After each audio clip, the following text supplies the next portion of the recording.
บ่อ่อนน้อมบ่ชนะใจคนบ่อดทนบ่ชนะใจโตบ่ถ่อมโตบ่ชนะใจไผบ่เป็นผู้ใหญ่บ่น่าเชิดชู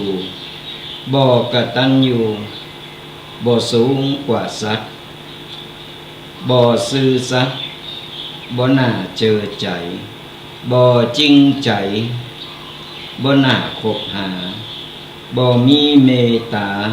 บ่น่าเข้าใกล้บ่มีน้ำใจบ่ได้ใจคนบ่ฮู้คุณคนบ่มีวันเจริญขอ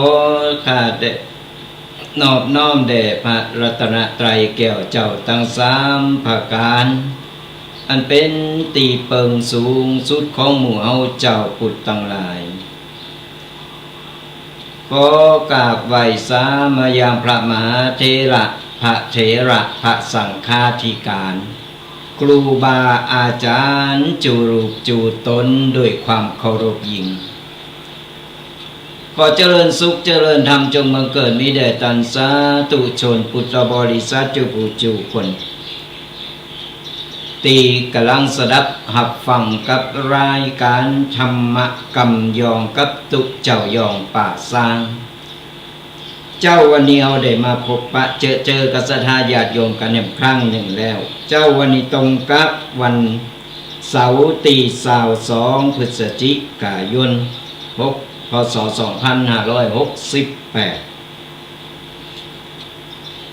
วันคืนก็ลงไปศรัทธาญาติโยมทั้งหลาย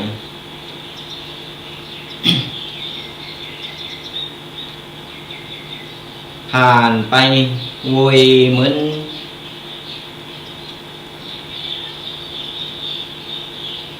เป็นห้องว่าวัยเหมือนโกหกวัยเหมือนโกหกนั่นกำเดียวหนึ่งสรญาติโยมทั้งหลายจะสิ้นปีแหมแล้วนับถอยหลังไปก็ว่าแหมเดินป่ายกับเข้าดาวกันแหมละส่งท้ายปีเก่าตอนหับปีใหม่วันคืนผ่านเป็นหมุนเว้นไป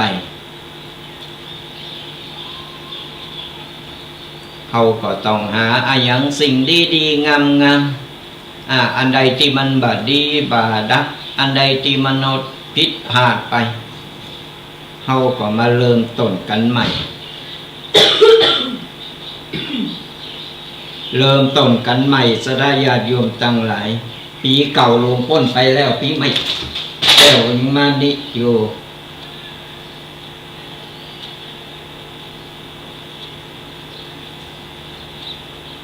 อากาศก็เปลี่ยนแปลงศรัทธาญาติโยมอากาศเปลี่ยนแปลงเจ้าวันนี้ที่อำเภอป่าสร้างเฮานี่โอ้ย17 องศาหนาววันนี้เลยตุ้มผ้ากระลุมผ้ามาจัดรายการ นี่แหละอากาศหมุนเว้นเปลี่ยนไปเพราะฉะนั้นแล้วเนี่ยศรัทธาญาติโยมทั้งหลายอิปออีแม่ปออุ้ยแม่อุ้ยละเอ็กละอ่อนก็ดูแลสุขภาพกันตัว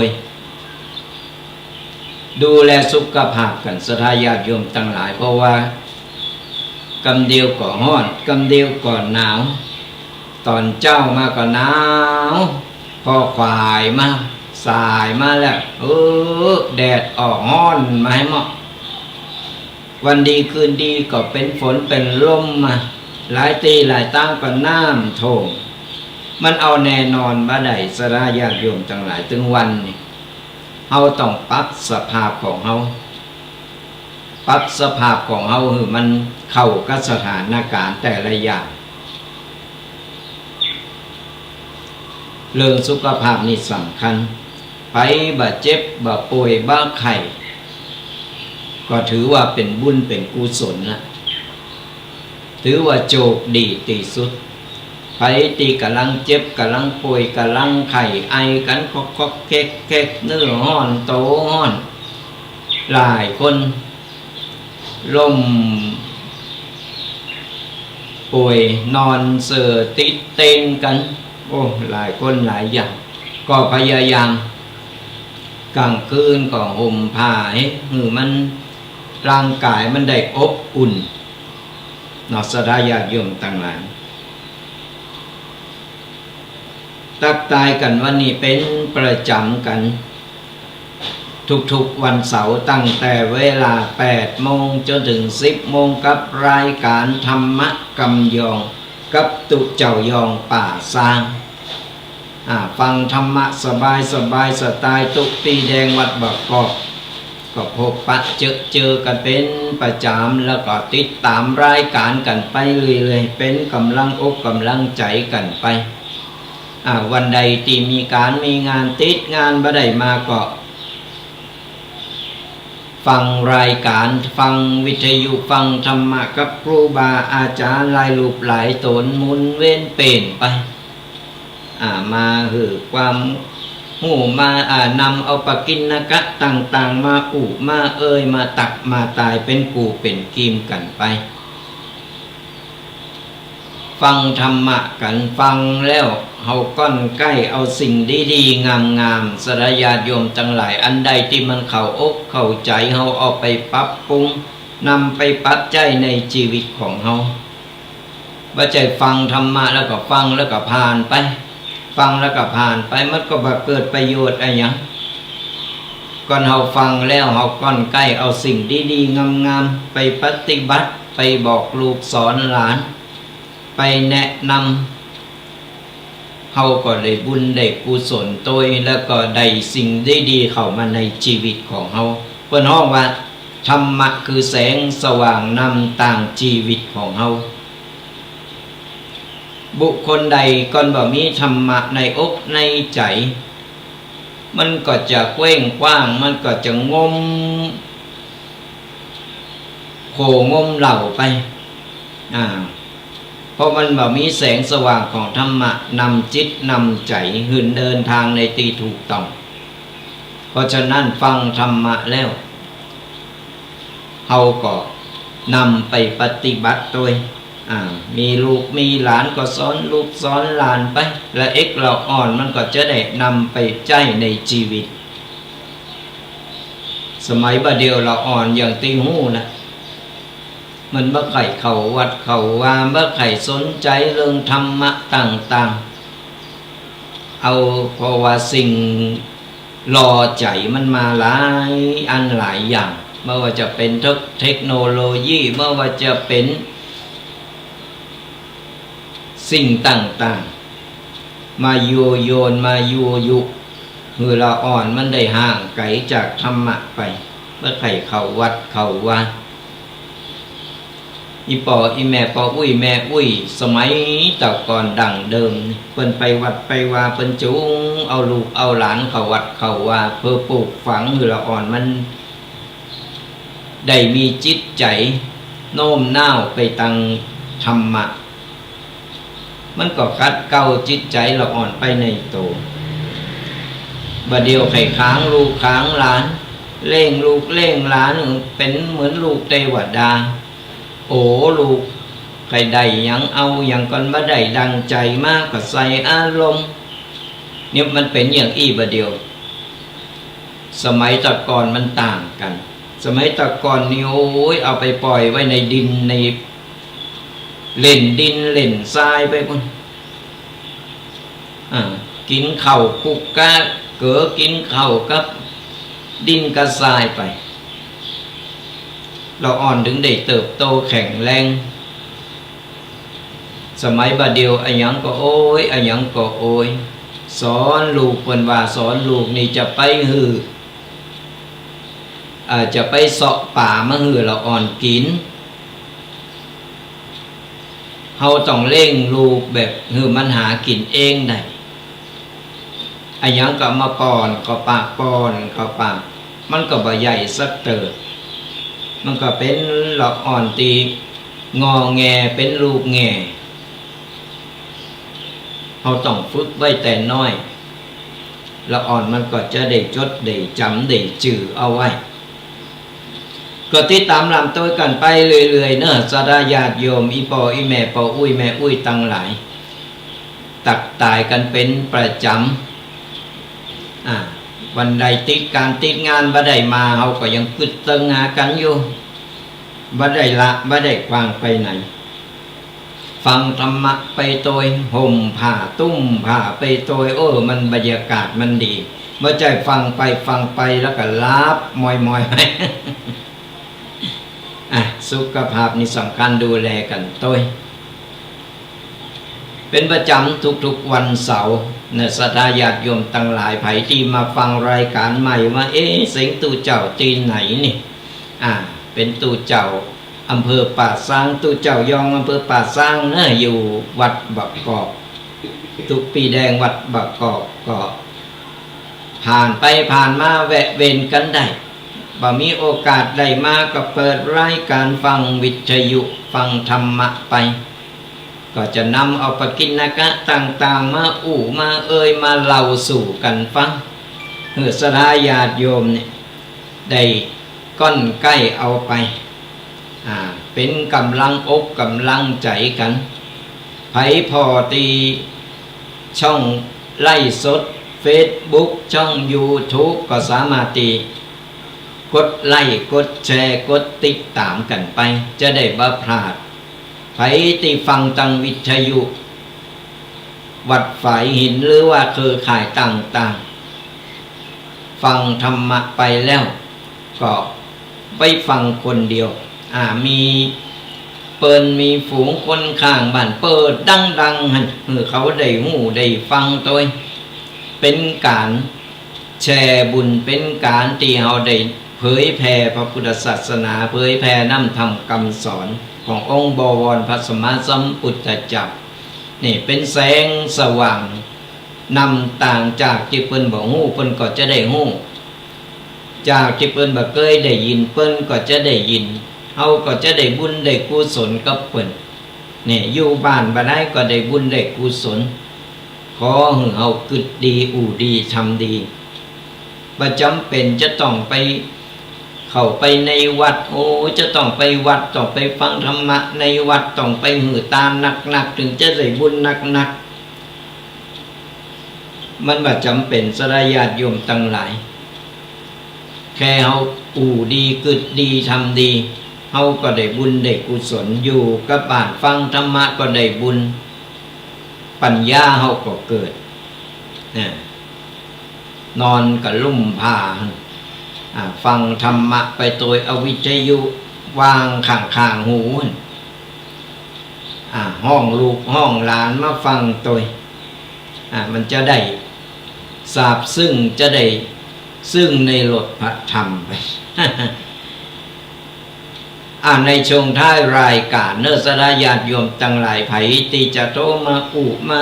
มาตักมาตายกันก็จดเบอร์โทรกันเอาไว้เนื้อไผที่กำลังเข้ามาพอมาฟังรายการอยู่โทรมามาตักมาตายกันได้ตีเบอร์โทรศัพท์เนื้อจดกันเนื้อ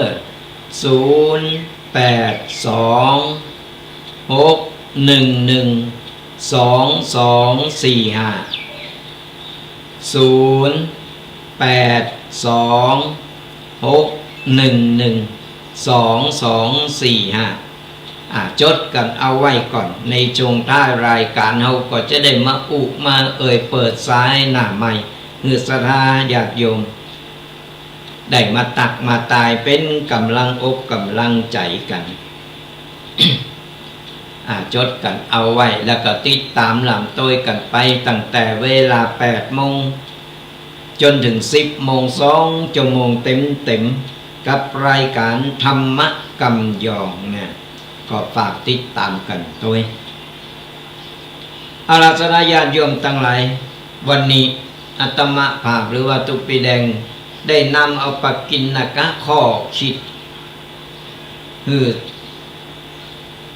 สถาญาติโยมได้ฟังอย่างน้อยก็ได้ก้อนใกล้ได้ฟังกันเอาไว้เนอะ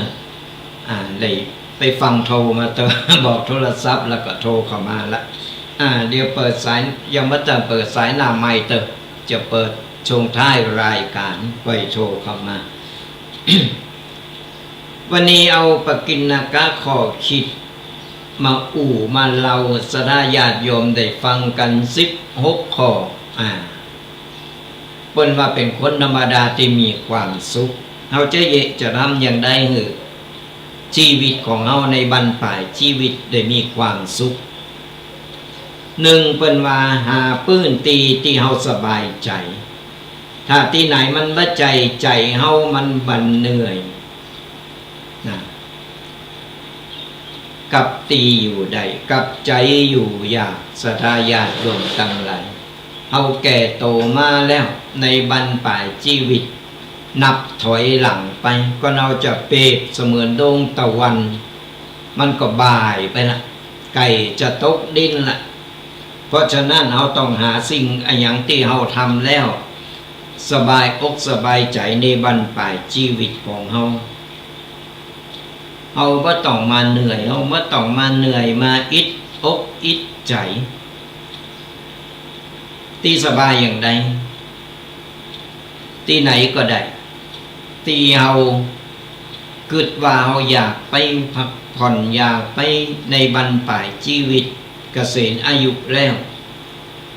ในช่วงฤดูหนาวหนาวอย่างนี้ก็หาสถานที่สงบไปไปพักผ่อนในบรรปลายชีวิตเฮาเหนื่อยเฮาอิดมาตลอดชีวิตถึงเวลาที่เราต้องปล่อยวางถึงเวลาที่เราจะต้องหาความสุขใส่โตเก่าไปบาสโดกตีจะไปบาสโดกตีจะไปหันไปนี่ก็อยู่ที่บ้านกันนะแต่เราจะไปเอาสิ่งอย่างที่มันหกสมองเขาว่าใจถังขยะศรัทธาญาติโยมสมองว่าใจถังขยะที่จะเก็บเอากูสิ่งกูอย่างเข้ามาหกในสมองมันก็เหม็นเน่าเต็มบึดอยู่ในสมองหาตั้งออกมาได้มันก็ระเบิดอย่างที่เราสะสางได้เราสะสางไปเราก็ต้องสะสมมาบรรปลายชีวิตเอามีสิ่งดีๆคือกำให้ชีวิตก็โตเฮาถึงวันนี้เอาประคับประคองชีวิตของเฮาร่างกายของเฮามาจนถึงป่านนี้แล้วถือว่ากำให้ชีวิตในเมื่อเป็นกำให้ชีวิตเฮาก็ต้องหาสิ่งดีๆหือกับหือกับโตเฮาหือกับชีวิตของเฮาตายไปก็บาดเสียได้ทำไปเถอะอย่างที่มันทำแล้วสบายใจอยู่แล้วสบายใจบ่เดือดร้อนคนอื่นบ่สร้างความเดือดร้อนคือกระโตเก่าและคนอื่นเราทำแล้วเราสบายใจในบรรปลายชีวิตเราทำไปเพิ่นถึงบอกหาปื้นตีเราสบายใจนั่นก็คือใจโตเราเองนั่นแหละก่อนเราไปแบกกูสิ่งกูอย่างต่อไปอยู่ไปสถานตีโมนก็ตามตีไหนก็ตามมันก็ตึงหนีแบบพ้นแต่เราจะสะสางปล่อยวางไปปื้นตีใจเฮามันโลงสมองเฮามันเบาหกเฮาก็สบายใจอยู่บ้านกับลูกกับหลานก็โอ้ยโมนอกโมนใจจิตใจเขาก็จะบ่อิดบ่เหนื่อยเขาก็ต้องมาลนโดยสิ่งต่างๆเพราะเขาผ่านมาแล้วก็ถึงบอกว่าตะวันเปรียบเหมือนตะวันนี่มันไก่ตกดินละเขาก็หาสิ่งดีๆเข้ามาในชีวิตของเขาหาเสบียงบุญไปสร้างบุญสร้างกุศลติดเนื้อติดโตเป็นแสงสว่างนำทางเขาเวลาเขาล้มหายตายจากไปแล้วเขาก็มีแสงสว่างคอยนำทางจี้ทางเขาไปในทางที่ดีข้อที่2 เปิ้นว่าอยู่ใกล้คนที่เป็นมิตรต่อสุขภาพใจฮือห่างไกลคนที่เป็นภัยต่อสุขภาพจิต เหมือนกันสระญาติโยมตั้งหลายในเมื่อเอาหาปื้นตีที่สบายใจแล้วคนผู้คนรอบข้างก็เหมือนกันเคยอู่ไปแล้วว่าหู้หน้าเบาหู้ใจบ่ว่าไผก็ตามแม้แต่ลูกเฮาก็ตามเฮาเล่งลูกมันเฮาเล่งได้กระโตแต่จิตใจเนี่ยเฮาบ่ฮู้ว่ามันกึดอะหยังอยู่มันจะไปอย่างใดเหมือนกันผู้คนโทรไปผู้คนรอบข้างเฮาบางทีก็อาจจะมาในเป็นมิตรบางคนก็ออกอาจจะมาแบบเป็นศัตรูมันบ่แน่นอนบางคนก็มาในคาบของหวังดีประสงค์ร้ายมันมีทุกๆรูปแบบถึงวัยเฮาที่เฮาต้องคัดกรองวัยเราอ่อนนี่บ่เป็นหยังเพราะเราอ่อนนี่มันก็สนเสภาษาของเราอ่อนไปมันก็ทำตามภาษาคบเปิ้นคบฝูงมันบ่ฮู้มันบ่ฮู้จักคิดวิเคราะห์แยกแยะได้เฮาผ่านมาแล้วผ่านมาหมดแหละผ่านมาบ่ว่าคนรูปแบบไหนปากก็หันพดแถวใส่ติ่งเว้ยบ่ต้องแค่ลิ้นไก่มันยังหันมออยู่หันหน้าก็ปากนี่พดแถวใส่ติ่งเว้ยพอเฮาผ่านมาโดนกันมาหมดละเพราะฉะนั้นเฮาคิดวิเคราะห์แยกแยะถึงเวลาที่เฮาจะต้องหาคนที่เป็นมิตรที่เป็นที่ดีต่อสุขภาพใจเฮาได้อันใดที่มันเฮาคบไปแล้วมันทำให้เฮาเนี่ยมีกระเสสุขภาพจิตบ่ได้เฮาก็ตัดมันไปมีมิตรเปินฝูงหนักสู้เฮามีมิตรเปินฝูงที่แค่บ่กี่คนยังมีคุณค่ากว่าเพราะแต่ละคนยิ่งคบหนักเนี่ยยิ่งเลิงหนักยิ่งโกรธโหหนักบ่ต้องมีหนักมีหลายมีคน2 คนก็พออย่างน้อยก็รุ่นเฮานี่ก็หาคนใกล้ชิดติดที่อยู่ใกล้ชิดติดเฮาอยู่นั่นก็คือครอบครัวของเฮาครอบครัวของเฮาดีที่สุดในบรรปลายชีวิต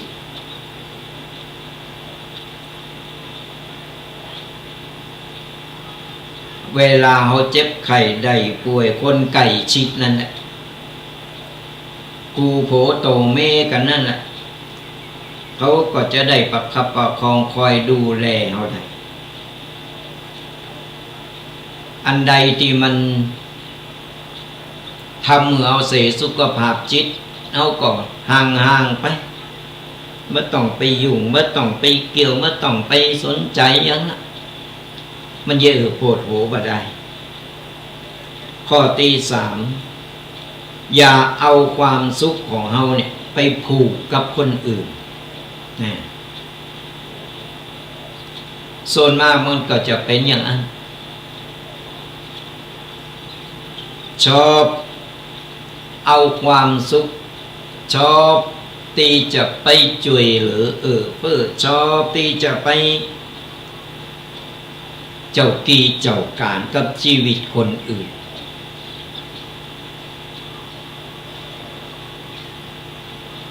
มันหาความสุขก็ต้องเฮาบ่ได้หรอกศรัทธาญาติโยมแค่เรื่องของเฮามันก็โปรดโหพอแล้วเฮาผ่านหนาวมากกว่านักนะอิดป้อแห้งเฮาบ่ต้องไปเอาเรื่องคนนั้นเรื่องคนนี้เข้ามายุ่ง คือมันหกสมองถึงบอกว่าแก่โตมาแล้วเนี่ยคือเอามันหักศีลฟังธรรมเอาเป็นสเสบียงบุญติดเนื้อติดโตไปปล่อยว่างไงเลิงลูกเลิงหลานเขาบริหารเขาจัดการกันเองใหญ่ละเล่งมากกว่าใหญ่พอคนนะเอาบ่ต้องไปเจ้ากี้เจ้าการไปบงการชีวิตเขาในเมื่อเขามีครอบโคแหม ยิ่งเขามีครอบโคนี่สดาญาติโยมอีพ่ออีแม่ทั้งหลายปล่อยเขาบริหารปล่อยเขาจัดการในครอบโคเขาเองหมดหน้าที่เขาละเขามีหน้าที่หักความสุขใส่ตัวเก่าเขาเมื่อต้องไปเป็นโฮงเมื่อต้องไปโอ้ก็ลูกเอาก็คอห่างๆอันใดที่มันเลยเถิดไปเขาก็ติเขาก็ว่าใดบอกใดแนะนำใดแต่บ่ต้องไปยุ่งไปก้าวก่ายกับชีวิตของเราอ่อนก็เรายิงเข้าไปก้าวก่ายบ่ปล่อยบ่วางเราอ่อนมันก็บ่ใหญ่สักเติมลูกติดแม่แม่ติดลูกติดปอกันอยู่หั่นน่ะเพิ่นถึงบอกว่าวัยเกษียณเกษียณก็คือเอาละปล่อยวางหาความสุขใส่ตัวเก่าเรื่องอื่นก็ปล่อยหน้าที่ของเพิ่นไปไม่ว่าจะเป็นคนรอบข้างไม่ว่าจะเป็นไผก็ตาม เอาใจชีวิตของเราในบรรปลายเพื่อมีความสุขก็พอข้อที่สี่ความสัมพันธ์ที่ดีคือความสัมพันธ์ที่ทำให้เราสบายใจและมีรอยยิ้มมากกว่าน้ำตาถึงบอกว่าบรรปลายชีวิตของเราหาความสุขใส่ตัวเก่าหาเรื่องอะไรอย่างที่มันทำให้เราสบายใจมีความสุขยิ้มไปไข่โหไปฟังธรรมะไปไข่โหไปฟังธรรมะไปซาบซึ้งไปไม่ใช่ไข่โหวันคำคืนหุงนะอันนั้นต้องหามส่งโรงพยาบาลนะยิ้มอย่างน้อยเนี่ยรอยยิ้มมันสร้างความสุขถึงเรามันจะมีต่อมความสุขมันจะหลั่งออกมาเวลาเรายิ้มมันมีความสุขสดายาติโยมไม่ใช่ไปแย่เขียวก็ได้นะยิ้มแบบฝืนยิ้มออกจากอกจากใจคือปนุเรามีความปลื้มเรามีความสุขเรายิ้มเอาไข่โหไปเป็นยาชูกำลังไผมหันลูกหลานมหันพ่ออุ้ยแม่อุ้ยนั่งไปไข่โหไปยิ้มไปมีความสุขละอ่อนก็มีความสุขลูกหลานเขาก็มีความสุข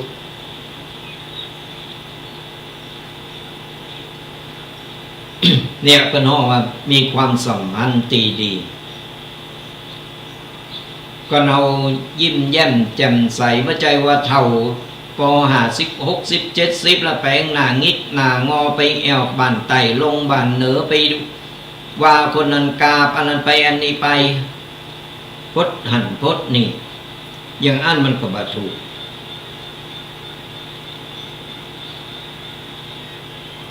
เยอะเป็นจังเยอะลูกหลานจังโหคนเฒ่านี่เหรอแก่กะโหลกกะลา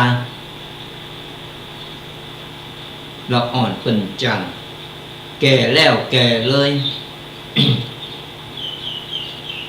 แก่พอแรงพอลมไปเราอ่อนมันได้ด่าได้ว่าเอาได้อย่างน้อยก็เราเป็นคนเฒ่าคนแก่เป็นต้นบุญต้นแบบคือเราอ่อนเราทำโตเขานี่แหละเราต้องไปบอกไปสอนมันเราอ่อนมันรำคาญแต่เราทำโตปฏิบัติโตของเรา คือเราอ่อนมันหลักพอแล้วมันก็จะห้อยเจริญห้อยตาม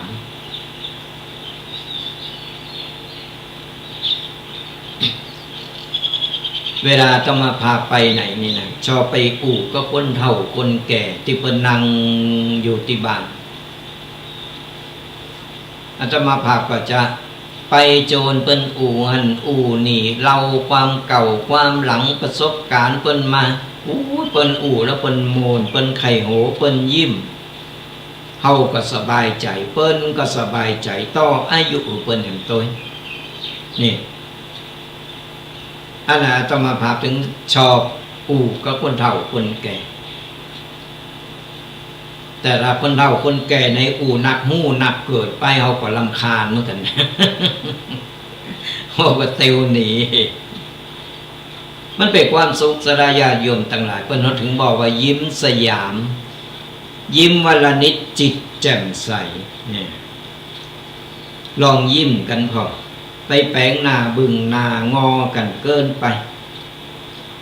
ไอ้อย่างที่อยู่ในอกในใจเขาก็เก็บเอาไว้เอายิ้มเอาตอนครับนี่หอยยิ้มไม่ว่าจะเป็นละอ่อนน้อยละเล็กละอ่อนคนเฒ่าคนแก่ลองหันรอยยิ้มเนี่ยมันมีความสุขมาขอตีหาจะไปพิสูจน์โตเก่าหือเปอหือคนที่ดูถูกเฮาเนี่ยแต่ถ้าเฮาพิสูจน์ก็พิสูจน์เพื่อโตเองดีกว่าเพื่อคนที่เฮาหักแล้วก็คนที่หักเฮาไผตีเปิ้นดูถูกดูแค้นไผตีเปิ้นเคยติเคยตายเคยว่าเฮาบ่ต้องไปโกรธบ่ต้องไปเข็ดในเมื่อเปิ้นดูถูกเฮางูโตแล้วคนนี้เป็นอย่างใดเฮาก็ห่างไปต้องไปรอต่อถึงเฮามีหน้าที่อะไรอย่างเฮาก็ทำไปทำมือมันดีทำมือชนะใจโตเก่าว่าต้องไปเอาชนะใจคนอื่นชนะใจโตเก่าดีที่สุดเพราะในชีวิตเราถึงวันนี้เราไม่ได้มาเกิดมาเพื่อจะแข่งขันกันไม่ได้เกิดมาเพื่อที่จะมาชิงดีชิงเด่นกับใครเอาเกิดมาใจชีวิตตามกรรมของเราที่เราได้สั่งได้ทำเอาไว้เอาเกิดมาเพื่อใจชีวิตของเราใจชีวิตในครอบครัวของเราเขาว่าจำเป็นจะต้องไปชิงดีชิงเด่นว่าจำเป็นจะต้องไปแข่งขันกันหันเปิ้นใดก็ใครใดหันเปิ้นมีก็ใครมีไปโลนโตยเปิ้นบุหันจ้างขี่ก็ขี่โตยจ้างโดยบ่พอสภาพบ่พอยังโตกับหันเปิ้นรวยก็ใครรวยโอ้ยโตเก่าบ่รวยก็ไปเสาะไปหาไปชกชิงวิ่งราวเพื่อหือใดมา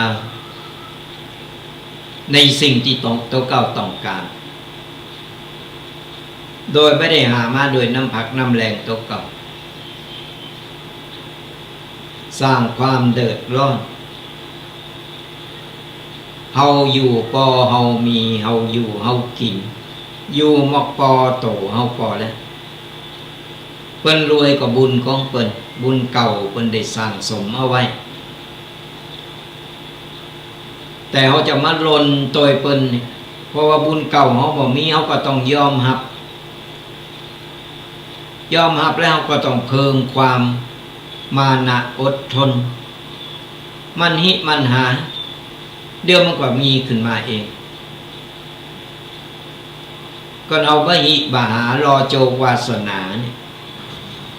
มันอยากสลายญาติโยมมันบ่มีหรอกเงินที่จะหล่นจากฟ้าลงมาเป็นกองเป็นกำคือเฮาได้ยุบได้กำได้ใจนะมันบ่มีใครได้เฮาก็ต้องหาเพราะว่าอะไรอย่างก็ตามอยากได้เฮาก็ต้องทำเอง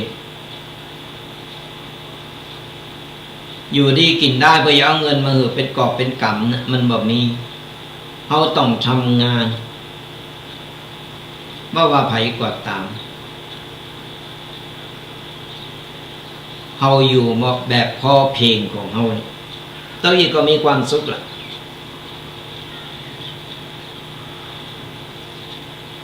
ก็นอนเอามือกายหน้าผากปกขากันง่อนนี่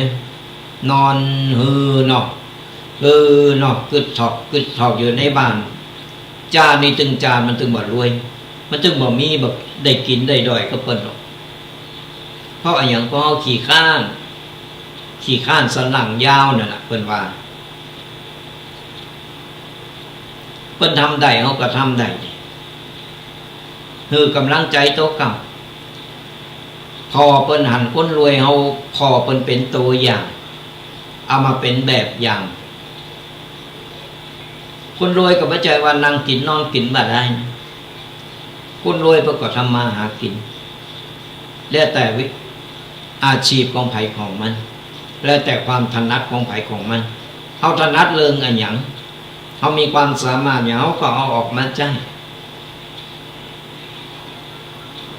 นอนอยู่บ้านแล้วก็จะเอาตั้งมายืนหือนี่มันยากรอบุญหล่นทับนี่มันแบบนี้เพราะว่าบุญเก่าเขามันแบบนี้มาข้อที่6ยิ่งใหญ่ยิ่งต้องเลิกคบคนเหมือนกันสลายญาติโยมทั้งหลายแต่เจ้าได้อุไปแล้วว่าการจะคบคนเขาบ่ฮู้หรอกลูกร้อยปอปันแม่มันจะมาในรูปแบบไหน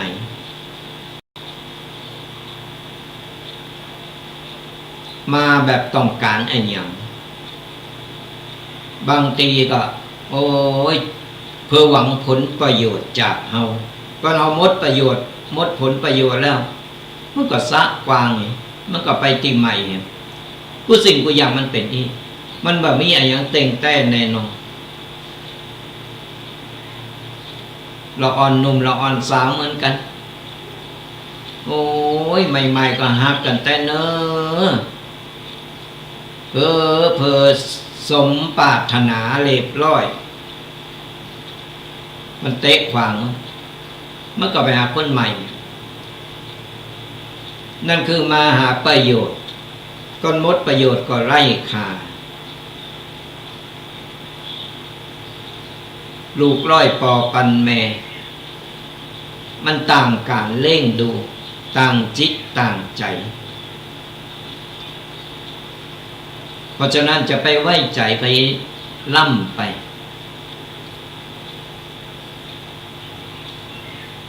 เขาต้องเจอใจแล้วก็ไว้ใจโตเก่าเรามีสติในการตีคบคนเลิกคบบัจจัยมาดีต่อหน้าดีแหล่งหน้ามันต้องดีตึงหน้าตึงหลัง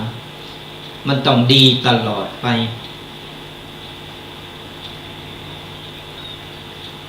อย่างที่บอกไปแต่ต้นรายการว่าการคบคนมันต้องคัดกรองไปเรื่อยๆใจเวลาในการคัดกรองจะไปโดนตัดสินใจบ่ว่าจะเลิกอะไรอย่างก็ตามเลิกกูโผโตเมเลิกคบเปินเราต้องพิจารณาแล้วก็ใจเวลาศึกษาไปกันได้ก็บ่ใจไปโดนตัดสินใจปะหน้าวัน2 วันโอ้ยรักกันปานจะกืนกินว่ะอยู่ได้บ่เมินบ้านนั้นขับใสไหลส่งมาข้อที่7ปล่อยวางกับอดีตคือเต็มตีกับปัจจุบันและก็มีความหวังกับอนาคตอดีตผ่านแล้วผ่านเลยมันปีกคืนไม่ได้หรอกมันหมุนโลกปีกมา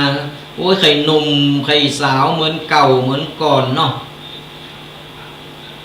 มันต่างกับบะเดียวเขียวก็บ่มีหนังก็เหี่ยวเขียวก็ยืนสัมเตอเลยบางคนก็เหลือกังเงืออันนี้บ่ได้เน็บแนมไผเนอะมันเป็นอย่างอันสดายาโยมตั้งหลายอดีตที่มันผ่านมาแล้วก็มันผ่านไปอันใดที่มันเป็นอดีตที่ดีฝังใจเฮาก็เก็บมาไว้เป็นข้อคิดเก็บมาไว้ในใจเอาไว้เป็นความปลื้มความสุขของเฮาอันใดที่มันบ่ดีที่มันเลวร้ายที่ผ่านมาเฮาก็ปล่อยมันไปเลยตัดมันต้องไปนึกถึงมันบ่มีประโยชน์หยังก็ถึงบอกว่าสมองมันใจทางขยะเอามาสะสมไว้อย่างเดียวมันบ่ได้เฮาต้องปล่อยเอาสิ่งดีๆมาไว้เอาไว้เป็นบทเรียนอันใดบ่ดีเอาตัดวางไปเลยจะไปยึดติดกับอดีตเอาปัจจุบันของเฮาเนี่ยณปัจจุบันตอนเนี่ยวันเนี่ยเอาทำอย่างเฮาเป็นอย่างใดเฮาเอาปัจจุบันดีเพิ่นถึงบอกไว้อยู่กับปัจจุบันอย่าไปจมปักอยู่กับอดีตมันมีกระเศร้าหมองมีกระโศกเศร้าเอามือก้ำกลางเหมือนย่าโบดหายสมัยแต่ก่อนโหยาวๆนั่นซองเขียวๆนั่นบ่เดี๋ยวนี้เสาะบ่เคยมีละโปดโหจนโหนี่ยืนยาวออกไปน่ะเพราะสมองมันหกไปหมด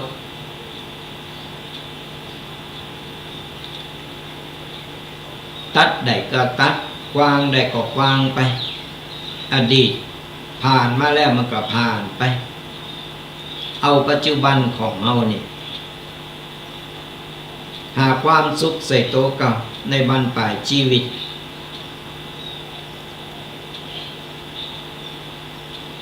เรื่องอนาคต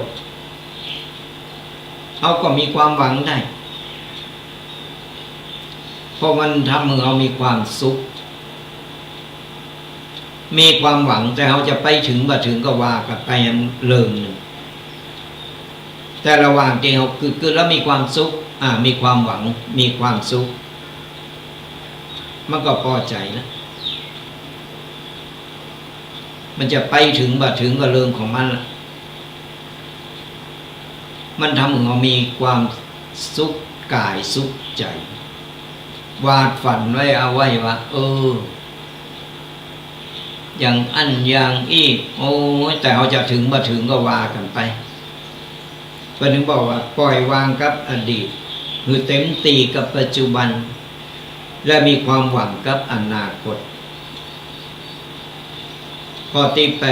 8หักคนอื่นหนักเท่าใดเฮาย้อนกลับมาหักโตเฮามากเท่าอันมากกว่านั้นนี่หักตัวเองดูแลตัวเองก็เฮาบ่หักตัวเก่าบ่ดูแลตัวเก่าไผจะมาดูแลเฮาปฏิเพิ่นว่าเพิ่นหยังก็ได้แค่เท่าอันแต่โตของเฮาเองก็เฮาบ่ปฏิบัติก็เฮาบ้าหักบ่ดูแลโตเก่าคนอื่นเพิ่นก็ได้จมซ้ำๆเท่านั้นแต่โตเฮานี่เฮาต้องปฏิบัติเองมันมีไผหรอกจะมาหักคนอื่นเตากับโตเก่านี่มันบ่มีเฮาต้องปฏิบัติโตเฮาเองต้องหักโตเฮาเองมาคนอื่นสิ่งอื่นต่างๆมันแค่ส่วนประกอบบ่เหมือนมานานมันก็จากกันไปนะบ่เปิ้นจากเฮาก็เฮาจากเปิ้นจากเป็นจากตายก็วางอยู่ไปมันเลิงโอ้ยหักน้องหักแต่หักว่าหักหนักหักหนาถ้ากินได้จะกืนกินไปเลยมันเป็นไปบ่ได้ เเปิดเมื่อนานเข้ามาปุ๊บเมื่อได้มันจะตายสักเจอมันบ่มีอะไรอย่างเต่งแต่บ่มีอะไรอย่างการันตีได้ว่าหักตลอดชีวิตก็มันหักเขาแต่เวลาเขาเจ็บเขาป่วยเขาตายมันตากมันโตยไปก่อนที่จะไปโตยหามันหนึ่งเขาไปให้ก่อนเนี่ยข้อที่8เป็นว่าหักคนอื่นมากเท่าใดคือเฮาหักโตเก่าคือมากกว่านั้นข้อที่9จะไปยึดติดกับอดีตที่แก้ไขไม่ได้และอย่าไปกังวลกับอนาคตที่ยังมาบ่ถึงอดีตฝังใจได้อู้ไปแล้วแต่เจ้าก็ว่าอดีตที่ผ่านมาแล้วผ่านแล้วก็ผ่านเลยไปมันบ่สามารถที่จะปิกมาแก้ไขยังไงในข้อผิดพลาดที่เราได้สร้างได้ทำเอาไว้ผู้คนมันมีแผลสันหลังวะมาดังนั้นจะหนักจะหน่อยก็ว่ากันไปเฮาต้องปิดแผลของเฮาเป็นแผลที่มันทำให้เฮาเจ็บอกเจ็บใจหรือเฮาผิดพลาดมาเฮาบ่ต้องมาเก็บใส่ใจนะถือว่ามันเป็นบทเรียนผู้คนมันผิดพลาดกันมาหมดแต่เพิ่นบ่เคยเอาความผิดพลาดนั่นน่ะที่มาประจานโต๊ะเก่าเขาก็เก็บเอาไว้แล้วก็บางคนก็ลืมไปเลยไม่อยากนึกถึงมันเอาปัจจุบันของเฮาเพราะมันแก้ไขยังไม่ได้เฮาก้าวไปตั้งหน้าบ่มีไผก้าวถอยหลังเวลาเราจะเต้วเนี่ยเราต้องเต้วก้าวขาไปตั้งหน้าก้าวต่อไปเอาตั้งหน้าเป็นไประหว่างตั้งเดินที่เราเต้วที่เราเดินไปตั้งหน้ามันจะมีเสียงหมาเห่าหมาหอนจะมีไอเศษไม้เศษดินเศษหินเศษทรายขวางหน้าขวางตากันเราต้องผ่านมันไปต้องไปสนใจมันผ่านไปเมื่อใดเพื่อจุดหมายปลายทางของเราคือกำลังใจโตเก่าเรามีจุดมุ่งหวังในบรรปลายชีวิตใน เส้นชัยของเราเนี่ยเขาตั้งเป้าไว้แล้วเขาต้องทำเมื่อใดระหว่างตั้งมันก็จะเจออย่างหลายๆอย่างถือว่าเป็นบททดสอบความมานะอดทนของเราเขาก็จะถึงเส้นชัยบ่มีหนทางใดที่จะโรยด้วยดอกกุหลาบเสมอเนี่ยศรัทธาญาติโยมทั้งหลายเฮาผ่านมาแล้วนี่เฮาก็ฮู้ว่าอย่างเป็นอย่างใดถึงบอกว่าอย่าไปยึดติดกับอดีตที่แก้ไขบ่ได้แต่เฮา สามารถทำปัจจุบันให้ดีที่สุดได้มาข้อที่10จะไปหือจนล้นจนเอาตัวเองเนี่ยขาดการหือและการหับดีๆบางคนมีไผต้องลำบากการที่เราจะหือจะกินจะตานการหือตานเป็นการที่ดีแต่ปัจจัยหือมันเกินโตก็เราหือเกินโตไปมันลำบากโตเก่าอันเปิ้นทำบุญโอ้คนนั้นมันทำหนักมาได้บ่ยอมเดี๋ยวน้อยหน่ะไปกู้ไปยืมเปิ้นมาเอามาทำบุญเพื่อจะเอาหน้าอันนี้ไม่ได้บอกไม่ได้ว่าไผเนอะบางคนมันมีอย่างอันแต่สลายากอยู่เพื่อจะเอาหน้าทำบุญเอาหน้า สะใจแต่เดือดร้อนตัวเก่าต้องมาให้มาหาเปิดที่จะเอาไปใจหนีเพิ่นมันบ่ถูกต้องทำไปมันก็ไม่ได้ประโยชน์ทำไปมันก็บ่เกิดผลประโยชน์ยังขึ้นมา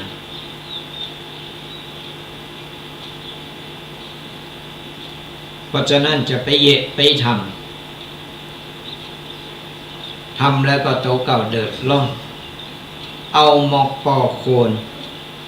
เอาหมอกปอให้ปอดีเตาที่เฮามีเตาใดก็ทำไปเตาอ่านการทำบุญการหืดตานก็เราบอกมีแต่ยกมือโถโหอนุโมทนาสาธุเฮาก็ได้บุญได้กุศลกับเพิ่นข้อที่11จงมีความสุขคือใดกับไผสักคนที่ยอมหักในโตเฮ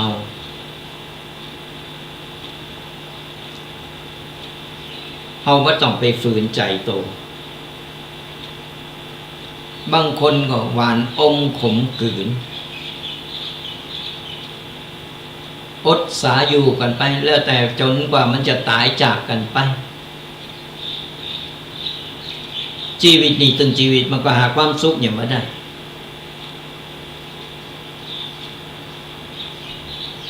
เอาต้องมาปรับความเข้าใจต้องมาจูนเข้าหากันปีหูหนึ่งน้องหูสองกันอยู่กันอย่างแบบโผเพดเมผีโผโคดเมแก้วมันก็บ่มีความสุขฝืนกันอยู่ไปมันหาความสุขในชีวิตนี้ก็บ่ได้หิหากล้าขายอย่างมันก็บ่ขึ้นหิบ่มากล้าบ่ขึ้นคือเขามีความสุขเขาในมือเขาลงเฮอลำเดียวกันเป็นครอบครัวเดียวกันนะมีอย่างนักนิดเบาหน่อยปั๊บเข้าหากันหันหน้าเข้าหากันมาอู้กันจะไปแข็งใส่กันเกินไปจะไปอ่อนใส่กันเกินไปปั๊บเข้าหากันชีวิตมันก็จะมีความสุขในครอบครัว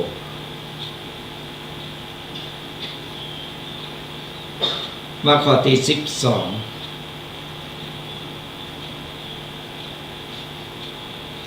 วันหนึ่งเริงตีนักก็จะเบากว่าโตเฮาเสมอก็หมายความว่าอันยังก็ตามก็เฮาแบกเฮาหามเฮายกมันก็จะนักอึกตึกอย่างนั้นแต่เฮาจะหาวิธีใดที่จะบ่หืนนัก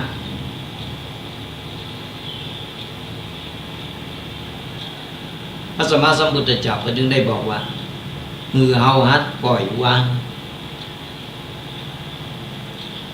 างลงมันก็เบาแบกขึ้นมันก่อนนะ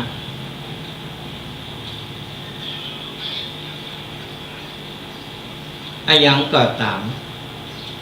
คือเฮายังบอกไปแต่ต้นว่าหือสะสามอันใดบ่ใจเริงเฮามันต้องไปอยู่อันใดที่มันบ่มีสาระอย่างเฮาก็มันต้องไปสนใจและกำอู่ของคนอย่างก็ตามที่มันฟังแล้วมันบ่เข้าหูบ่สบายใจเฮาก่อนต้องไปฟังเฮาเตียวหนีก็มันเข้าหูมาเฮาก็มันต้องไปมันเป็นลมๆแรงๆเฮาต้องเก็บมากึดเก็บมาใส่ในสมองก็เอามาเก็บมากึดกับเราก็ว่าเฮาไปเอา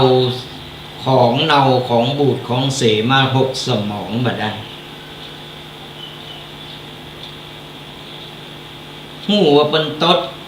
เสียงดังปุ๊บไปตดนี่ไงเอาหูดังไปไล่ดมพอไปตดนะเหม็นแต่เหม็นว่าหูว่าตดมันเหม็นแต่เอาหูดังไปดมใครหูว่าเป็นไผ่ติดตดมาอันนี้เปรตเปยสู่มาอภัยกันตัว แต่น่ะสดาญาติโยมทั้งหลายคนเฮามันชอบอยากหู้อยากหัน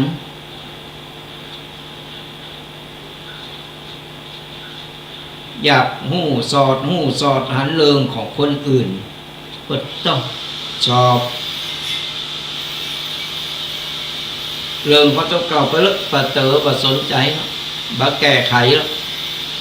แต่เรื่องคนอื่นนี่ก็ต้องหู้ก่อนเปิ้นหมดเนี่ยเพราะฉะนั้นพยายามหาความสุขใส่ตัวโดยที่ว่าไปเอาสิ่งบดีบดักมาเข้าโตมาหกสมองโตเก่ามันบ่เกิดประโยชน์มันไร้สาระไปข้อที่13ความตุกข์ที่เข้ามาในชีวิตถือว่าเป็นบททดสอบและประสบการณ์ที่ทำให้ใจเฮาได้แข็งแกร่งขึ้นกว่าเดิมเฮาผ่านมาแล้วตอนนี้เฮาอายุเท่าใดแล้วผ่านมาหมดประสบการณ์ต่างๆบททดสอบต่างๆบ่มีไผราบลื่นมาตลอดชีวิตบ่มีไผคุกคักมาตลอดชีวิตมันก็มีดีมีให้ปะปนกันไปถือว่ามันเป็นบททดสอบทำให้เฮาได้เห็นหู้ได้ประสบการณ์แล้วก็ทำให้เฮาได้แข็งแกร่งขึ้นมาก่อนมันบ่เกิดเฮาก็บ่ฮู้เกิดขึ้นมาแล้วเฮาสามารถผ่านมาได้เฮาแก่มาได้เฮาจงภูมิใจโตกับลองนั่งทบทวนก่อนนะอีพ่ออีแม่ทั้งหลายทบทวนเพราะว่าตั้งน้อยจนใหญ่มันเฮาผ่านมาได้จนป่านนี้ถือว่าเฮาเก่งที่สุดแล้วเป็นกำไรชีวิตของเฮาเฮาประคับประคองชีวิตประคับประคองร่างกายประคับประคองมาจนป่านนี้ตั้งแต่ออกจากต้องพ่อต้องแม่จนถึงอายุปูนนี้นะเฮาจงภูมิใจบางคนไปบ่รอดรักษาชีวิตตัวเก่าบ่ได้ไปบ่รอดก็แวะลงกลางตั้งไปหมดมันก็แล้วแต่กรรมแต่เวรแต่นี่ถือว่าเฮาประคับประคองมาถึงป่านนี้นั่นกำให้ชีวิต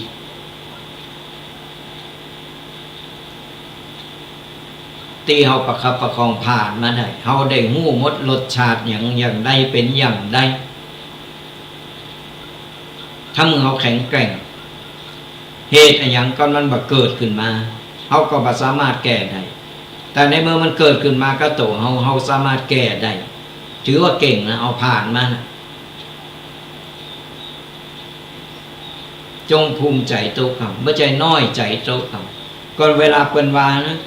พ่ออุ้ยแม่อุ้ยโอ้ยหน้าแก่คนแก่มันต้องไปเกศมันต้องไปโกรธเปิ้นห้องลุงห้องป้าห้องอุ้ยห้องยายมันต้องไปเกศเปิ้นเพราะหยังเฮาเก่งก็เขามื้อนั้นจะประคับประคองโตเก่ามาจนถึงอายุเฮาก็บางคนยังหนุ่มยังน้อยไปก่อนแล้วแต่เฮาผ่านร้อนผ่านหนาวมาจนป่านนี้ภูมิใจโตเก่า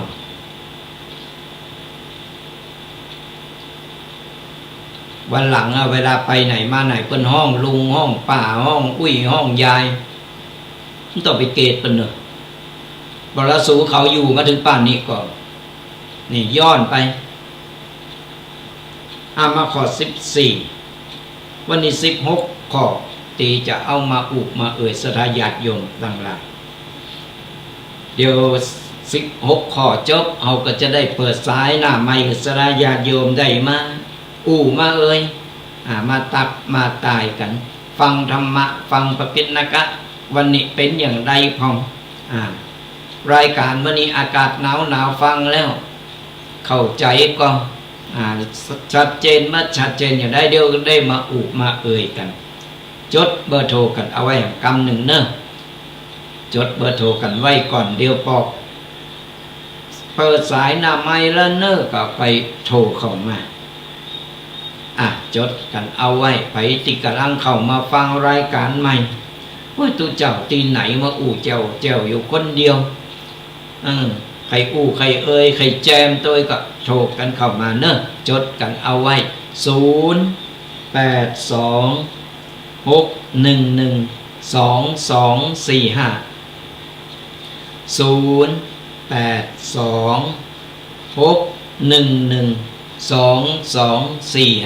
แต่ตอนนี้ยังไม่ต้องโทรมาเตือนเนอะเดี๋ยวจบ16ข้อแล้วก็ไปโทรกันเข้ามา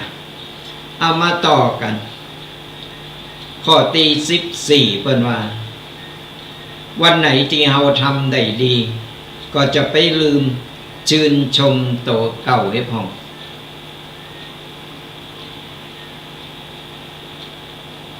ถ้าเราทำคุณงามความดีอย่างก็ตามเราหู้โตเราเนี่ยสดาญาติโยมทั้งหลาย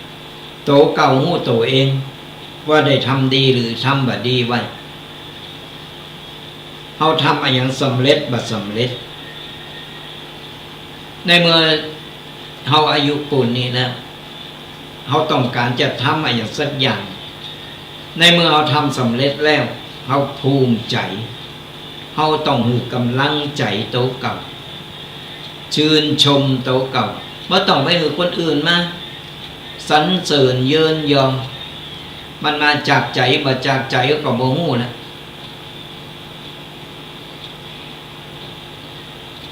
โตเฮาเองเฮาฮู้โตเฮาเองเฮาชมโตเก่าเป็นกำลังใจหือโตเก่าจะไปทับถมจะไปน้อยเนื้อต่ำใจโตเก่า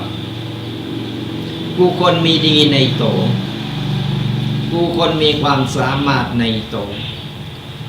แต่ละคนมันจะแตกต่างกันไปนิ้วนิ้วในมือเฮามันสูงใหญ่บ่เท่ากันแต่ความสามารถแต่ละอย่างแต่ละนิ้วมันมีความสามารถแต่ละอย่างต่างกันไปเพราะฉะนั้นเราไม่ต้องไปดูถูกไม่ต้องไปดูให้ดูดีคนอื่นเฮาดูโตเก่าเฮาฮู้โตเฮาดีมีสติสัมปชัญญะฮู้โตอยู่เสมอ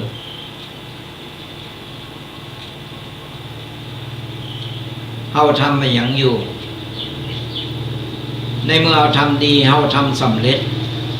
สมปรารถนาเฮาแล้วเฮาได้มาตามที่เฮาต้องการเฮามีความสุขในการที่เฮามีความปลื้มมีความสุขเฮาก็ต้องชื่นชมโตเฮาคือกำลังใจโตเฮาโอ้เฮาก็เก่งเหมือนกันเนาะอายุปูนนี้ยังทำอย่างอี้ใดใจเฮามันก็จะปองเฮาชมโตเก่าด้วยความจริงใจไม่ต้องไปขอร้องคนนั้นมาโอ้ยวันนี้ไปทำอันนี้มาน่ะช่วยชื่นชมหน่อยเหรอ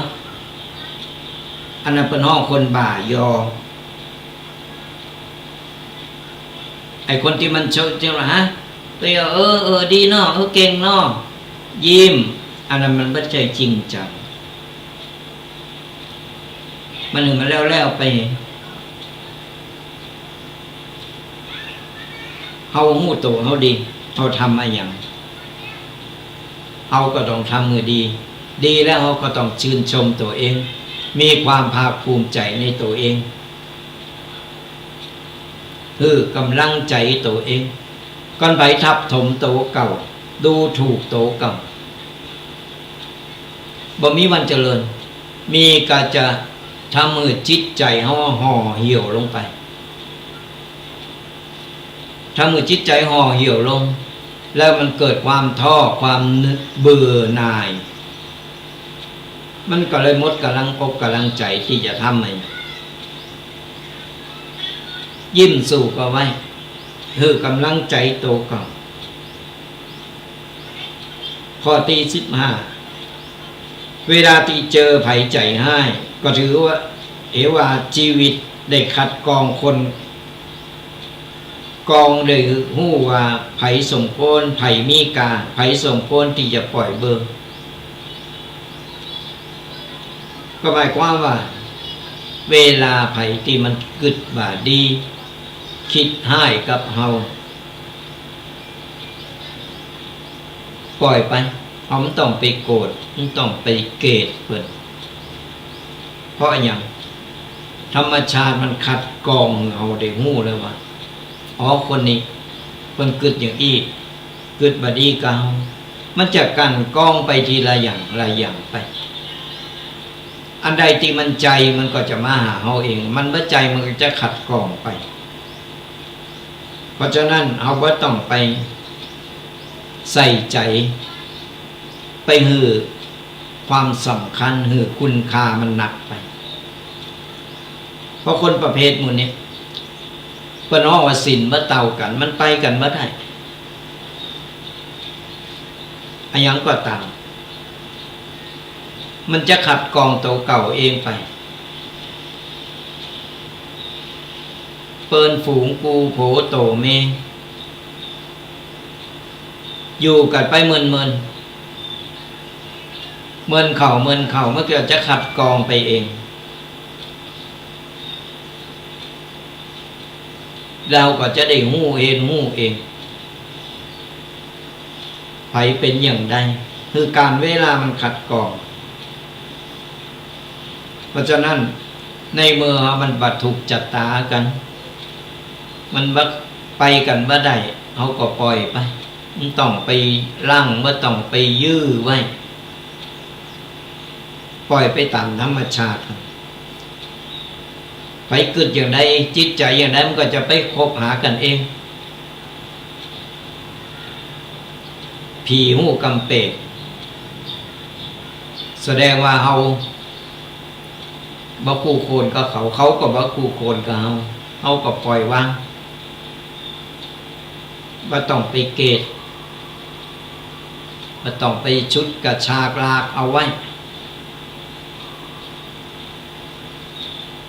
มาข้อสุดท้ายข้อที่16ชีวิตเฮาบ่ได้ยืนยาวอันยังที่เป็นความสุขได้อันยังที่ทำเฮาสบายใจแล้วบ่เดือดร้อนไผคือเฮาตั้งใจทำตั้งแต่วันนี้ไปทั้งหมดทั้งมวลที่กูมา16ข้อสดาญาติโยมทั้งหลาย เฮาก็ได้ฮู้และอย่างน้อยก็ได้ข้อคิดมาแล้วว่าชีวิตเฮาบ่ฮู้จะตายวันตายคืนวันนี้เฮาตื่นมามึนตาขึ้นมาปุ๊บโชคดีที่เฮายังมีโอกาสได้มีลมหายใจได้ลืมตาพอโลกครั้งถือว่าเฮายังมีบุญอยู่บางคนก็รับบ่ได้ตื่นเลยมันแน่นอนบ่ได้ฮู้วันเกิดบ่ฮู้วันตายเพราะฉะนั้นอันหยังที่เป็นความสุขอันหยังที่เป็นความสบายใจในบรรปลายชีวิตของเฮานี่บ่เดือดร้อนคนอื่นบ่เดือดร้อนลูกหลานบ่เดือดร้อนไผทำไปเถอะมันบ่สายเกิดไปทำมือจิตใจเฮามีความสุขทำมือจิตใจเฮามีความสบายทำมือร่างกายเฮาสบายอกสบายใจสบายกายชีวิตเฮาก็มีความสุขในบรรปลายชีวิตทั้งหมดทั้งมวล16ข้อโดยรวมที่อู่มาแล้วสระญาติโยมอีปออีแม่ปออุ้ยแม่อุ้ยก็ลองเอาไปพินิจพิจารณาก้อนใกล้เอาสิ่งดีๆงามๆสิ่งใดดีนำไปปัจจัยกับชีวิตอันใดบ่เหมาะบ่ควรเฮาก็มามึกเอาไว้เอาเก็บเอาไว้เฮาเอาไปบอกลูกสอนหลานลูกหลานมาแอวหาก็เฮาจำข้อใดได้เฮาฟังแล้วเฮาเข้าใจอันหยังก็สามารถเอาไปอุไปไปสอนลูกสอนหลานได้เนี่ยการใช้ชีวิตบนโลกใบนี้มันมีสปะที่เราจะต้องได้เจอ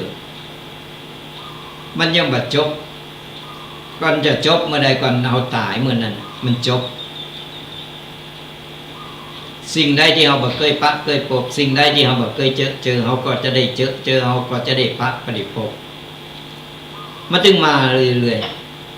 ๆถึงบอกว่ามันมีอะไรอย่างเต่งแต่แล้วก็แน่นอนบนโลกใบนี้มันเปลี่ยนแปลงได้ตลอดแม้แต่จิตใจของคน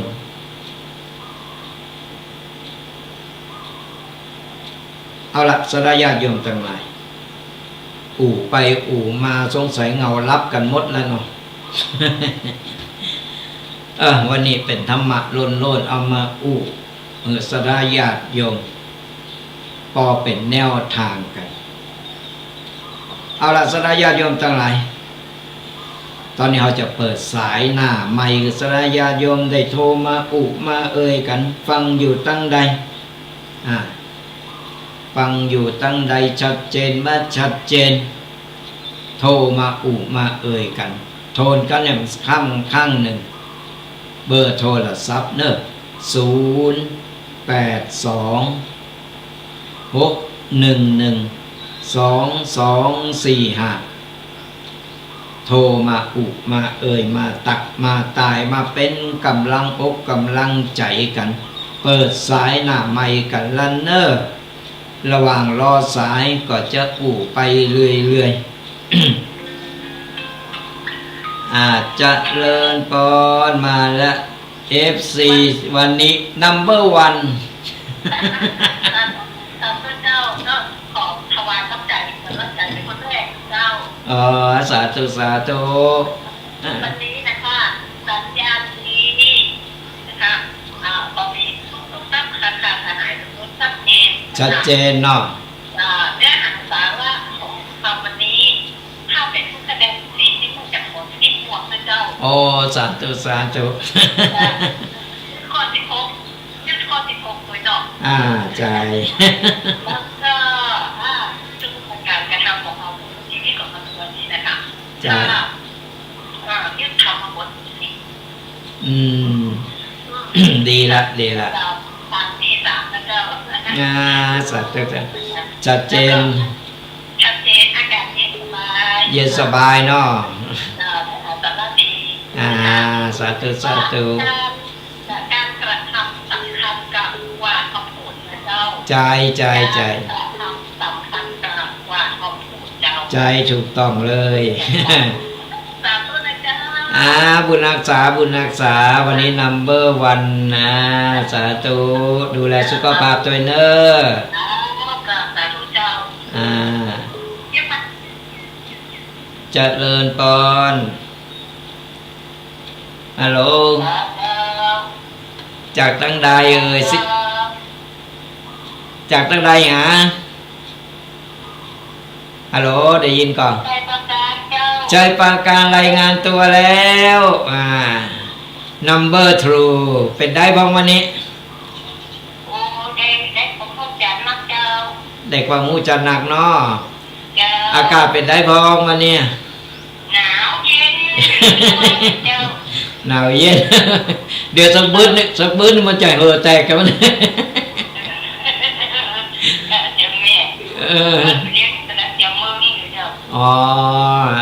ดีละเป็นกำลังใจกันเนาะบุญรักษาใจประการรายงานตัวแล้วสายที่2โทรกันเข้ามาเนอะบุญรักษาเนอะแม่เนอะดูแลสุขภาพตัวสาธุโทรกันเข้ามาฟังอยู่ตั้งใดชัดเจนบัดชัดเจนวันนี้ฟังข้อคิดปกินนะกะต่างๆเป็นอย่างใดพองนี่ ก็โทรมาอุมาเอ่ยกันติดตามรายการกันไปเนอะ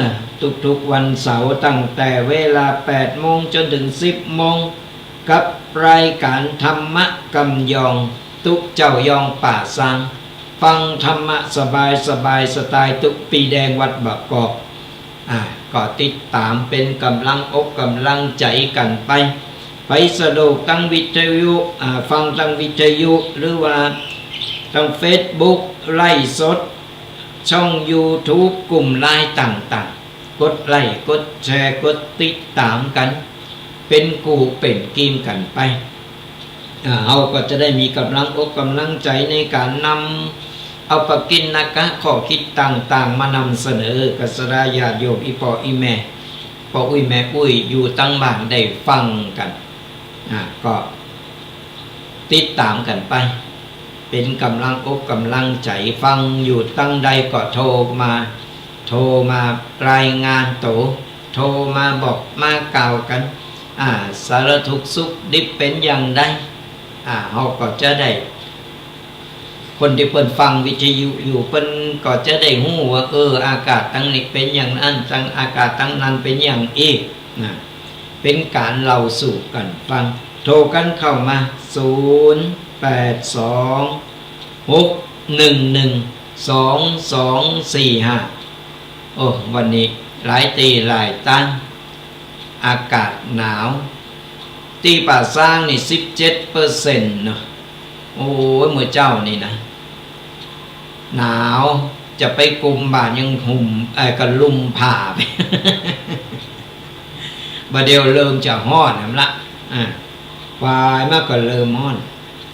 นี่แหละอากาศมันเปลี่ยนแปลงมันบ้านแน่บ้านนอนเราดูแลสุขภาพของเราสำคัญที่สุดสุขภาพร่างกายดีก็ถือว่าเป็นบุญเป็นกุศลละบาดเจ็บบาดไข้บาดป่วยบาดเมื่อยถือว่าเป็นโชคที่ดีที่สุดเพราะฉะนั้นดูแลกันและยิ่งละเอ็กละอ่อนละเอ็กละอ่อนในโซนมากจะติดพัดลมกันนอนห่มผ้าก็เปิดพัดลมเป่าพัดลมมันตื่นเช้ามาก็ไอคอกแคกนะเพราะฉะนั้นต้องดูแลสุขภาพพอการเจ็บไข้ได้ป่วยตึงวันนี่มันบึดดีบึดหายอากาศมันแปรปรวนบึดก็หนาวบึดก็ร้อนบึดก็ฝนสปะสเปดศูนย์อันกันอยู่นี่โทรกันเข้ามา0826112245ระหว่างรอโทรศัพท์ก็จะไปเรื่อยๆหรือเวลาเกินชั่วโมงที่เราจะได้ได้ได้ปะได้พบกันหรือเวลาเกินชั่วโมงยังมีเวลาได้กันฟังอยู่ตั้งใดก็รายงานโตกันเนอะจะไปฟังบ่ได้นะฟังบ่ได้นี่มันปุดตื่นนะปุดตื่นปล่อยคือตู้เจ้าฟังกับตู้เจ้าอย่างเดียวเขาก็ใครฟังสดาญาติโยมนี่ปล่อยแมวได้มามากันแลกเป็นกันให้พอง จะได้ฟังน้ำเสียงโอ้ยเสียงตั้งใดเพิ่นจะเพาะจะโมนกานี่จะได้มามากันโทรกันเข้ามาอันนี้ก็เป็นข้อคิดที่จะนำมาศรัทธาญาติโยมได้ฟังกันเปิ้นว่าสูงที่สุดนั้นบ่ใจต้องฟ้าแต่มันคือความทะเยอทะยานของคนลึกที่สุดนั้นมันบ่ใจก้นมหาสมุทรแต่มันคือจิตใจของมนุษย์ไกลที่สุดมันบ่ใจญาติมิตรแต่มันคือความตายไกลที่สุดมันบ่ใจเส้นขอบฟ้าแต่มันคืออดีตการที่ผ่านมาขยายความว่าสูงที่สุดเอาคอขึ้นไปบนฟ้าก็นึกว่าต้องฟ้าเหนือฟ้ามันยังมีฟ้าเหนือฟ้าก็มีฟ้าแห่งบ่ฮู้กี่จั่นแต่นั้นยังบ่สูงสุดเตาความทะเยอทะยานของคนความทะเยอทะยานของคนมันสูงกว่าสิ่งใดแต่นักศรัทธาญาติโยมทั้งหลายทะเยอทะยานอยากได้อยากมีอยากหันอยากนี่บ่มีที่สิ้นสุด ลึกที่สุดมันไม่ใจก้นมหาสมุทรแต่มันคือจิตใจของมนุษย์เขายังลึกขนาดไหนยังน้ำบ่อน้ำทรายเขายังได้แต่จิตใจของมนุษย์นี่เขายังบัดหูจักสุดจักเสกมันลึกกว่าก้นมหาสมุทรแต่น่ะสระญาติโยมเขาบอกหูจิตหูใจเขาเนาะมันกึดอย่าได้สันเตอมันนั่งอู่เก้าอยู่นี่จิตใจมันกึดอะไรอย่างเขาก็บอกหูเป็นมิตรหรือเป็นศัตรูก็บอกหู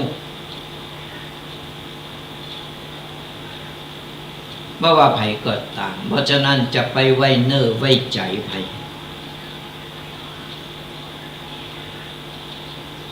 ยิ่งสมัยบัดเดียว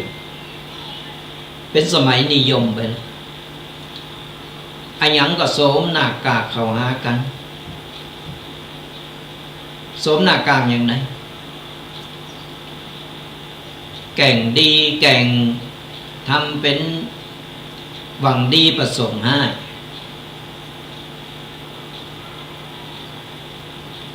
เอาอ่านจิตอ่านใจก็บ่ได้บัดเดียวมีแก่งอันแก่งนี้มีการหลอกลวงต่างๆนั่นน่ะซึ่งหวังผลประโยชน์จากโตของเขาเองเป็นข่าวอยู่ตึงวันเนี่ยอาตมาพาพอข่าวพออุ้ยแม่อุ้ยอยู่บ้านคนเดียวนี่ระวังนะระวังขนาดก็หันไผ่มาหน้าบ้านประตูก็มีไปอยู่เขาปิดไว้เลยประตูบ้านเขานั่งอยู่ในบ้านก่อนไผ่มาห้องไผ่มาเอิญมาขายอันนั้นอันนี้มาเสนออันนั้นอันนี้แต่งมาถามอันถามนี่เขาว่าต้องเปิดประตูถามถึงมันดีๆก่อนนั่งอยู่ตั้งในก็นั้นทาบดีหน่อยเขาอยู่คนเดียวอันทาบดีโดยเฉพาะปออุ้ยแม่อุ้ยนี่นะมันหันคนเฒ่าอยู่คนเดียวนี่มันชอบเนี่ยก็นอนทาบดีแล้วอู่ไปอู่มาเริ่มมาไข่ไว้ใจแต่งห้องหันห้องนี่ไปคือมันหู้ว่าเหมือนมีคนอยู่ในบ้านหรือห้องคนข้างบ้านมาบ้านไก่เฮือนี้มันห้องมันแต่งห้องไปอันห้องลมแม้ห้องแรงไปพออย่างน้อยมันก็จะได้โกจะได้หู้ว่ามีคนอยู่ไม่ได้อยู่คนเดียวป้องกันโตก่อนมันมาหลายรูปแบบบางคนแต่งมาอูงานอูนี่จับเนื้อต่อมโตไปมีอย่างก็เอาขนเนื้อคนไปหมดเป็นข่าวอยู่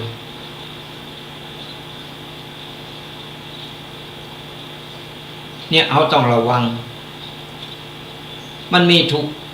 รูปแบบทุกวิธีทางอาตมาภาพก็เจอหลายเตอแต่มันบ่มีอย่างไปเหมือนมันหลอกหรอกมีก็เขาจะหลอกมันทำบุญ เนี่ยสดาญาติโยมทั้งหลายมันบ่เว้นบ่ไว้ว่าไผเป็นไผหรอก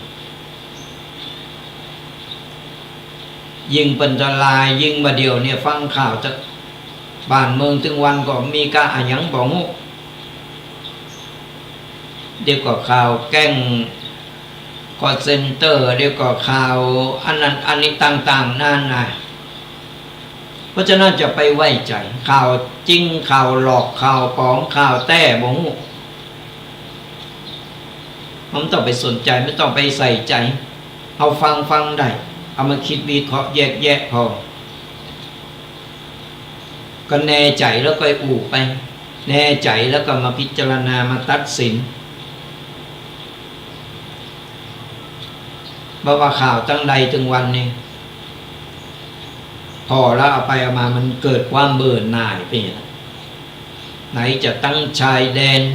ไหนจะแกล้งคอลเซ็นเตอร์ไหนจะหลอก โอนเงินในจะหลอกส่งของ ยิ่งส่งของบดเดียวนี่ไปที่ส่งสั่งของทางออนไลน์หนักๆมันจับจุดมันจับจุดไว้แล้วก็เอาชื่อที่อยู่เขาแล้วก็หลอกเอาของปลอมของบดีนะเอาส่งมาหือไผบ่งูก็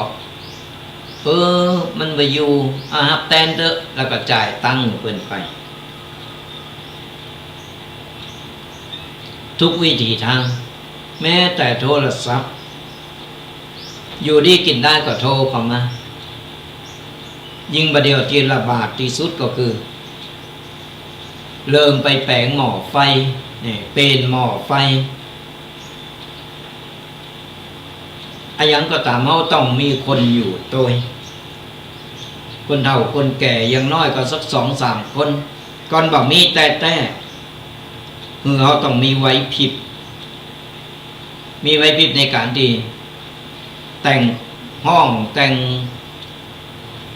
คนนั้นคนนี้มาห้องลูกห้องหลาน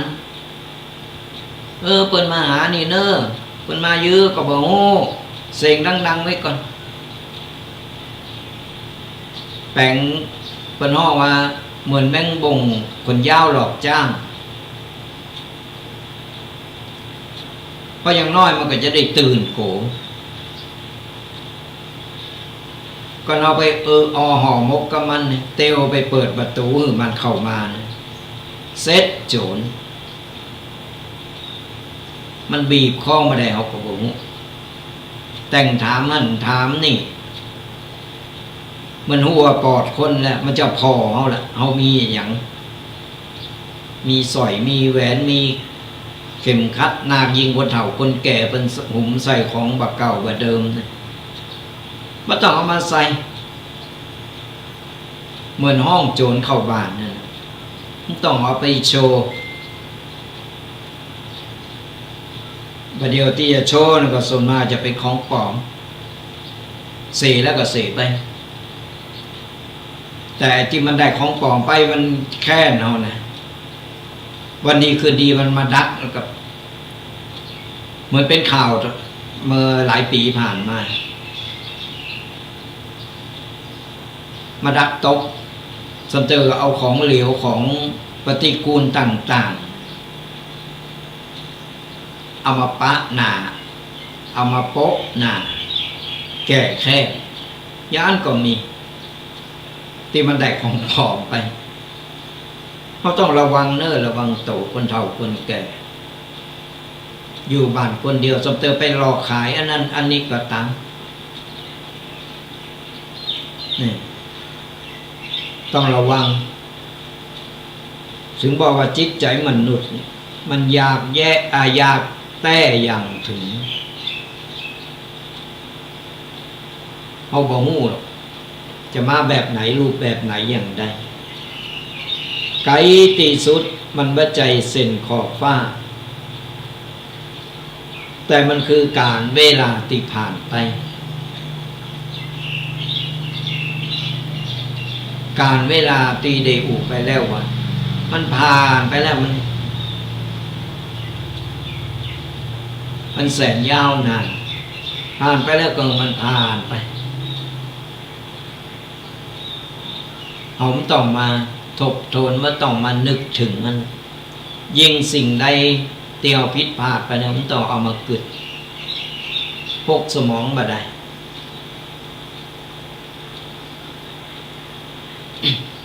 อดีตมันก็คืออดีตเอาไปย้อนปิกมามันไม่ได้มีเงิน100 ล้านก็บ่สามารถซื้ออดีตปิกฟื้นคืนมาได้ลืมได้ก็ลืมไปเอาตั้งหน้าเป็นไปและข้อสุดท้ายไกลที่สุดมันว่าใจหยาดมิดแต่มันคือความตายใกล้โตบอกว่าตายวันตายคืนตายผูกความตายกับความเป็นมันเส้นยาแดงผ่าแปด มันแค่ช่วงเวลาแค่เส้นยาแดงผ่าแปดเหมือนเส้นได้สดาญาติโยมขาดปุ๊บอ่ะเมื่อใดเอาก็บ่ฮู้เพราะฉะนั้นการใช้ชีวิตในแต่ละวันเนี่ยจะไปประมาทเป็นหยังแข็งแรงอยู่เป็นหยังยังสบายดีอยู่มีอยู่เคสหนึ่งกำลังเกิดขึ้นเมื่อ 2-3 วันคนแถวบ้านสดาญาติโยมทั้งหลายสุขภาพร่างกายแข็งแรงอยู่ยังดีอยู่ยังเตียวไปมายังสบายอยู่บังเอิญวันนั้นไปเข้าห้องน้ำปุ๊บเป็นหมื่นในห้องน้ำเปิดไปป้าใส่หามไปโรงพยาบาลไปถึงโรงพยาบาลยังอูดีอยู่ฟื้นขึ้นมายังอูดียังอูได้ยังหูโตอยู่ถามไปได้พองคนยังยกมือ2 นิ้วอยู่สู้ยิ้มอยู่นะหมอเข้าไปในห้องสักกำหนึ่งปีกออกมาบ่มีแล้วเส้นเลือดแตกเนี่ยมันแค่เส้นได้ขาดปุ๊บไปปั๊บเป็นพบเป็นชาติไปเลยมันต้องระวังเนอะระวังโตมันเอาประมาทบัดได้การเป็นการตายขออนุญาตรับสายกันเนอะเจริญปอนฮัลโหลเจ้าวันพรุ่งนี้ประพันธ์จะมีนัดถอนฟันแล้วเจ้าเดี๋ยวตู้เพื่อนมามีคลินิกสักแบบอีกเนาะโอเคเดี๋ยวจัดรายการอยู่เนาะจัดรายการอยู่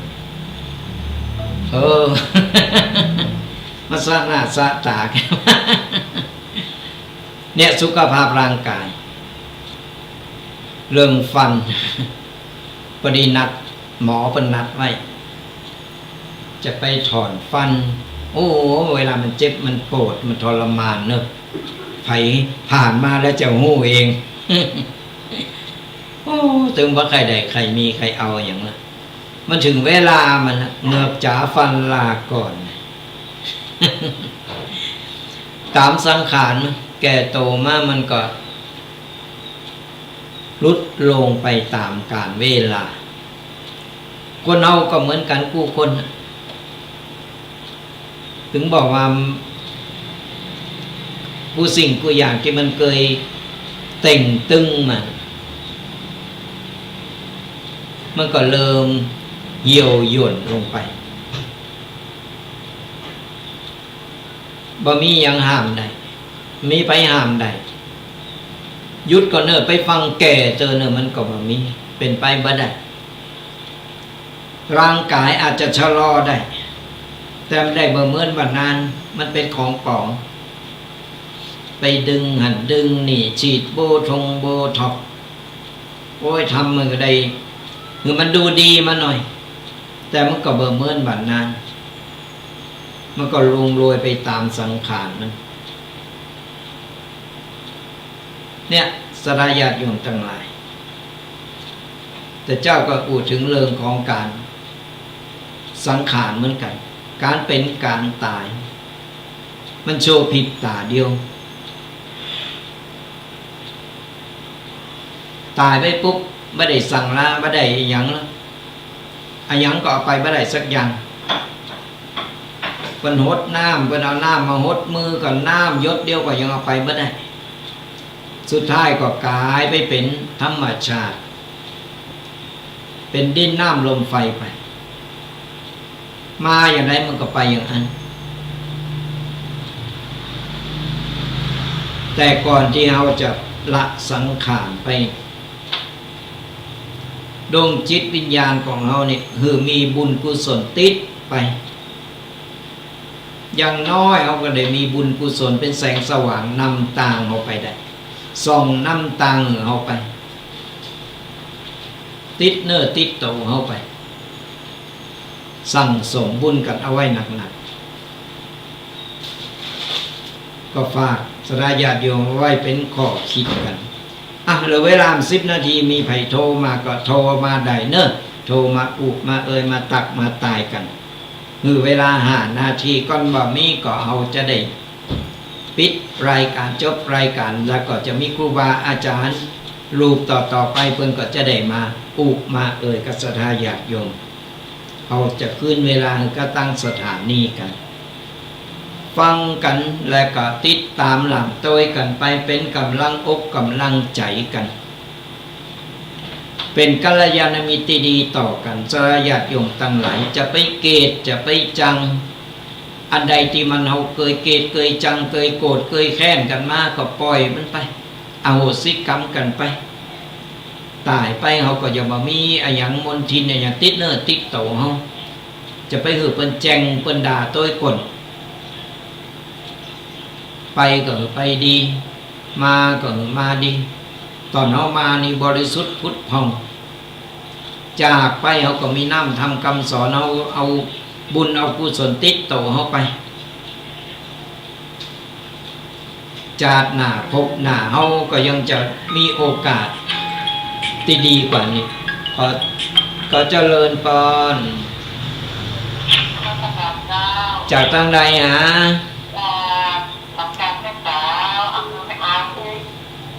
วันนี้ชัดเจนเนาะแดดก็ออกแล้วเริ่มจะฮ้อนแล้วเริ่มเปลี่ยนฤดูแล้วใจก็ถึงบอกว่าปั๊บสภาพปั๊บตัวเก่ามันแบบเหมือนแมงตับเปลี่ยนสีไป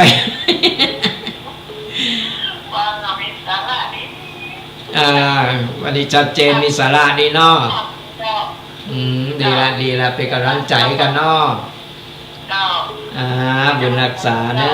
ะบุญรักษาเจริญพรเจริญพรอย่าดัดแสบปิดวิทยุกันเนอะวันนี้จากตั้งใดฮะ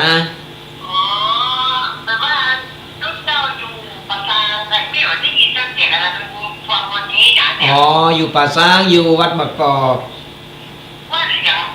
วัดมะกอกวัดมะกอก